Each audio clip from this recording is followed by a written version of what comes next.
Hello devs, welcome back to Small Square. In this video, we will work on C# scripts for the path of our tracing item. Before we get started, I'd like to let you know that this tutorial, along with many other exclusive projects and resources, is available on our Discord channel. It's the perfect place to engage with our community and access exclusive content. Just head over to our Patreon to get instant access. If you find value in what we do and want to see more content like this, consider supporting us on Patreon. Every contribution helps us to keep creating and sharing knowledge with our amazing community. Alright, let's go back to our video. On your project window, open first the scenes folder. Go to your main game scene. Open the scripts folder. Now let's create another folder here. Name this one to editor. Open your editor folder. Let's create a C# script here. Name this to path editor.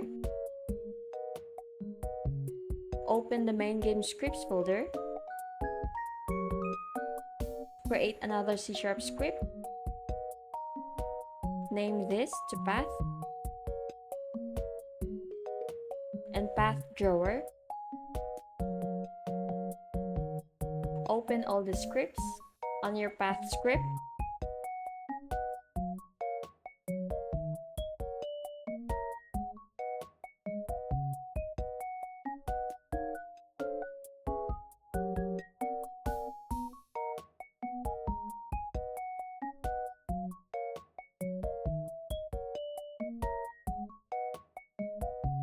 By declaring this namespace, this will indicate that instances of this class can be serialized and shown in the Unity Inspector. As you notice here, we have removed our monoBehavior since we won't need to inherit from the monoBehavior base class. We have a list here that consists of a vector 2, which will store the points of the path. We have declared a constructor which it has a parameter that will represent the center point. In here, we have initialized the points list by its default. This method will allow to get the elements in the points list. This will returns the number of elements in the points list. This calculates and returns the number of segments based on the number of points in the points list. While this method will simplify the process by directly adding the provided anchor to the list. Now, this will result of creating a new segment. Basically, this method will get the 4 points that make up a specific segment based on the segment index I. We'll have to add here our array elements represent the first, second, till fourth point in the segment, which is calculated based on our index I.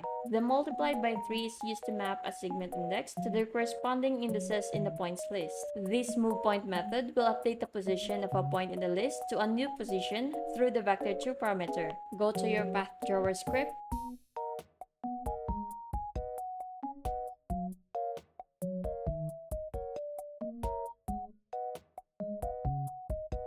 We declared variables here for our path and line renderer. As you notice here, we have two methods. The first one will be our create path. In this method, we initialize our path object. It also handles the adding of line renderer and setting up the thickness of our line renderer. While this method will only just update the positions of the line based on the points that is a list which consists of vector 2. Go to your path editor script.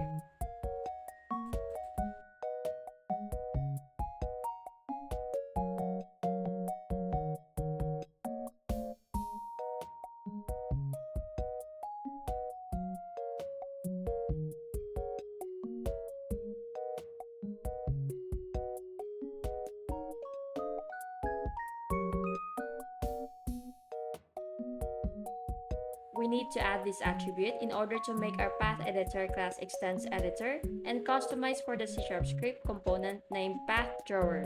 Instead of monoBehavior, we have changed this one to editor for us to create a customized object to our inspector. We declared two variables here for our path drawer and path.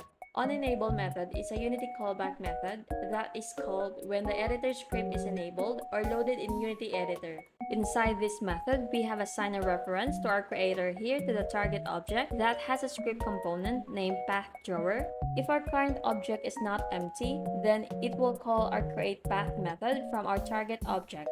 We have first method here that will handle input if we try to edit or move our points. This will handle on getting the information of our input events, like if we're clicking or moving the mouse. To get the mouse position and convert to a world space, we need to declare vector2 variable and convert our mouse position from screen space to world space. To record the process, it needs to check if our current event is on mouse down and left mouse button is pressed. And lastly, if our shift key is held down. This will record the changes in order to undo some action or changes later. This will add a new segment to the path which depends on the current mouse position in world space. This method will handle the visual representation to the points or the paths in a circle shape.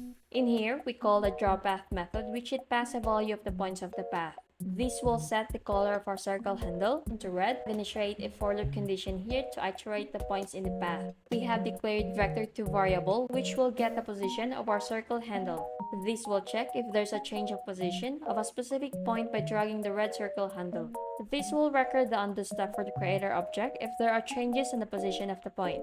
This will update the position of a specific point that has a new position. We need onScene GUI method that is a special method in Unity which handle an event in the scene view. To render a draw points and handle input method, we need to call these two methods inside onScene GUI method. Go back to Unity editor, on hierarchy window, create an empty game object, name item trace. Make sure to reset the transform.